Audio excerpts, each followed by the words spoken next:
We don't have to wait for eternity. It is possible to become ourselves in the fullest ego-transcending form, even in this life.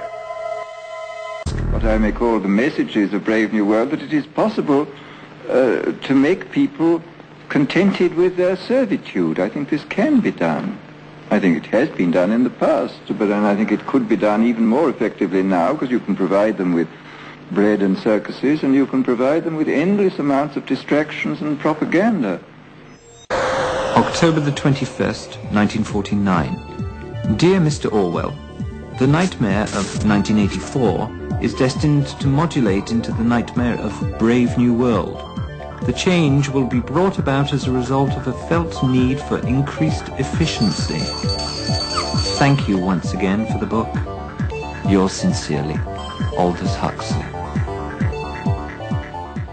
Well, what is to me very interesting, it looks as though the totalitarian regimes of the future will not be based upon terror, because they will have other means.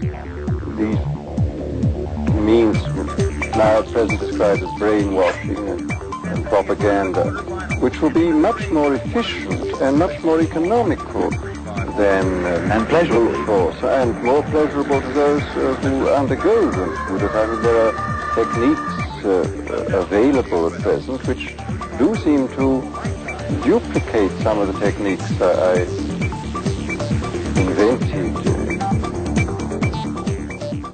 1936, when you wrote Brave New World, there was a kind of certainly implicit pessimism here about the future, about man. Yes, and unfortunately, of course, I put all the events in Brave New World in the 7th century after Ford, and a great deal of it has come true within 27 years, or whatever the period is since I wrote it. I'm often very alarmed at what has already happened in the way of the prophecies being fulfilled. And I do think that we seem to be moving in that direction, that there seem to be a number of impersonal forces pushing that way, and a number of technological discoveries which can be used to accelerate the movement in that direction. Is the problem. I mean, I think that this is perhaps one of the major problems of our time. How do we make use of this thing? I mean, after all, this was stated in the Gospel. Man, the Sabbath was made for man, and not man for the Sabbath. And in the same way, technology was made for man, and not man for technology. But unfortunately, the development of recent social and scientific history has created a world in which man seems to be made for technology rather than the other way around. The word freedom perhaps is too vague a term in this sort of context. I think what we have to ask is what sort of a social pattern and what sort of a political regime is best calculated to help the individuals within the society and to realize the maximum extent of their desirable potentialities. I mean, it's quite obvious that most of us are functioning at about 10% of capacity, and wouldn't it be nice if we could function at 20%? As a matter of fact, I've just finished a kind of utopian fantasy, which is the opposite of Brave New World, which is about a society in which a serious effort is made to help its members to realize their desirable potentialities. And I've gone into, I mean, this is an attempt to write what may be called a practical utopia. Nothing is easier, of course, than to enunciate ideals and to say, well, wouldn't it be nice if everybody were good and kind and loving, etc., etc. Of course it would be very nice, but the point is, how do you implement these ideals? How do you fulfill your good social and psychological intentions? And when you come down to this problem, you see it's a very complex problem of organizing family life, organizing education, organizing sexual life, organizing social and economic life. I mean, there are endless factors involved in this, and to try to work out what all these factors should be is I must say, I found a very interesting job. 1929. Huxley picks up Henry Ford's My Life and Works in a ship's library between Java and Borneo. In these seas, and to one fresh from India and Indian spirituality, Indian dirt and religion, Henry Ford seems a greater man than Buddha. In Europe, on the other hand, and still more, no doubt, in America, the way of Gautama has all the appearance of the way of salvation. One is all for religion until one visits a really religious country. There one is all for drains, machinery, and the minimum wage. To travel is to discover everybody is wrong. Well, I would call it a kind of attempt to understand things. I mean, this is what I feel about myself. I mean, I've tried to learn all through my life as much as possible, and I've sort of tried to jot down what I feel I've learned, and I think consequently there may seem to be a number of inconsistencies in what I've written, but this I hope is due to the fact that I've begun to learn new things and been able to look at things in a different way, and if the work has any value, it represents the record of a long learning process. And I don't think there's any incompatibility between science and mysticism. No. I mean, it's the only form of, this kind of immanent religion is the only form of religion in which there is no conflict at all that I can see between science and religion. Ian Houston, Senior Advisor to the United Nations on Matters of Human Development.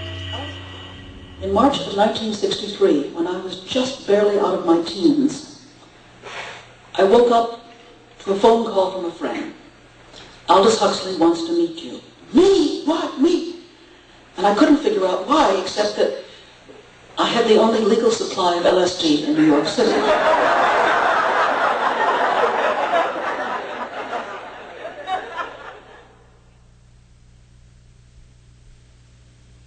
We have to explore the inner world as well as the outer world. I mean, it's quite clear that if we remain fixed as behaviorists solely on the outer world, we miss half the essence of life.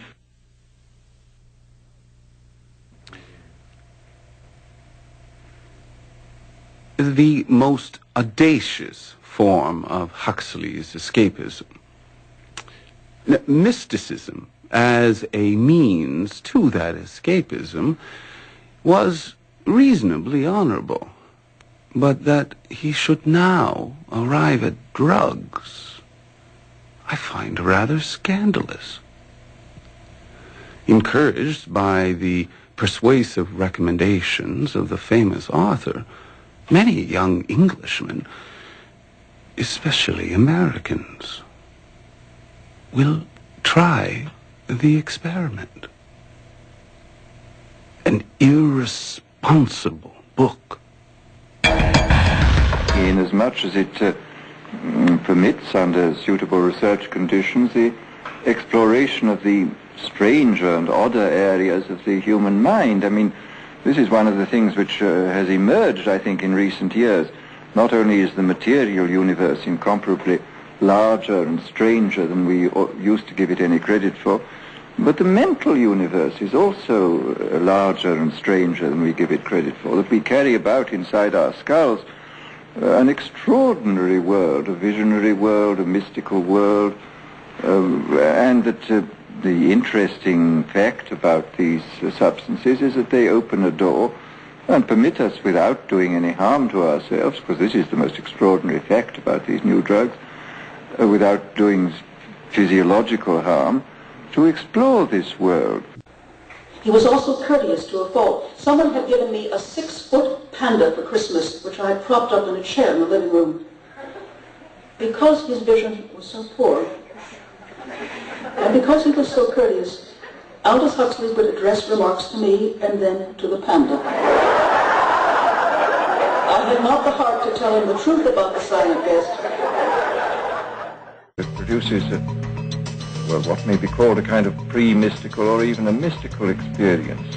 Do you advocate it, as I understand you have, as a sort of substitute for alcohol, as a means for escape? Well, no, not as in its present form, but I mean, I think probably, again, this we can look forward to. I would think that probably within 50 years, pharmacology will have discovered a much more satisfactory substitute for alcohol.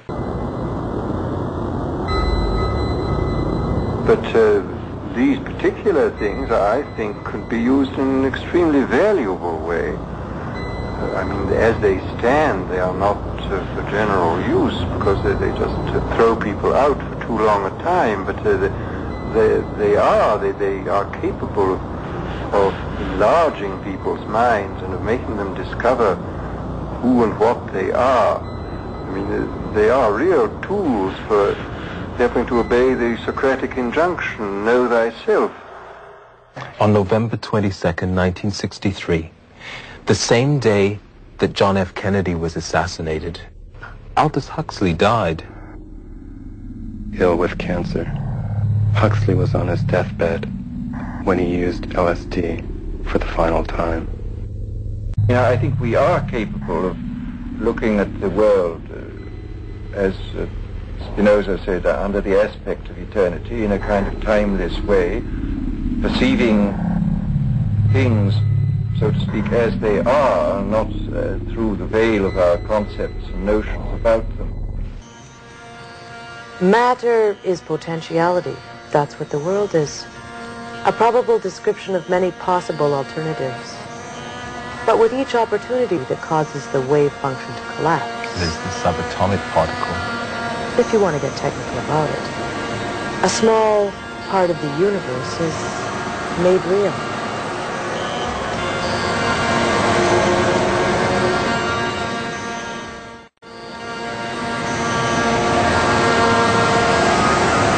So I conclude with a poem by a compatriot of his, who I think spoke to Aldous when he wrote the words. This is Christopher Fry. The human heart can go to the lengths of God. You don't like God, substitute emerging evolutionary process. The human heart can go to the lengths of God. Dark and cold we may be, but this is no winter now. The frozen misery of centuries cracks, breaks, begins to move. The thunder is the thunder of the flood, the flow, the upstart spring.